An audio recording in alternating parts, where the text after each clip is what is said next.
cyngor wedi rhoi i gwneud yn ofynnol i aelodau Tribiwnlysoedd Cymru i dyngu llw neu roi cadarnhad o'i hymrwymiad i gynnal annibyniaeth farnwrol.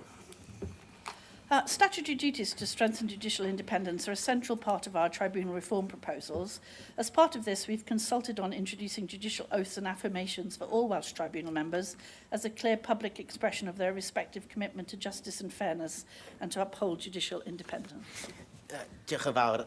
Hyn nath atgoffa fi am hwn, wrth gwrs, oedd yr bil Iechyd meddwl Cymru aelodaeth diweddar, ble nath atgoffa fi bod mwyafrif o aelodau Tribiwnlysoedd Cymru ddim angen tynnu llw. Mae'n gwirionedd, dwi'n bod un person sydd angen tynnu llw ac hynny yw llywydd Tribiwnlysoedd Cymru. Mae hyn yn wahanol iawn i'r sefyllfa yn Tribiwnlysoedd Cymru a Lloegr, wrth gwrs, ble mae'r aelodau barnwrol i gyd yn tynnu llw.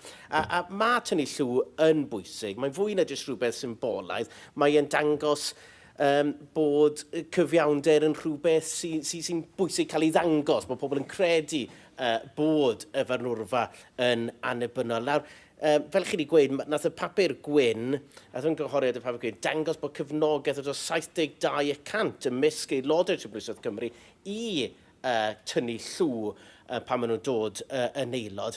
Nawr, fi'n falch bydd hynny'n cael ei gynnwys yn y bil, ond gawn ni weld pryd ddaw y bil.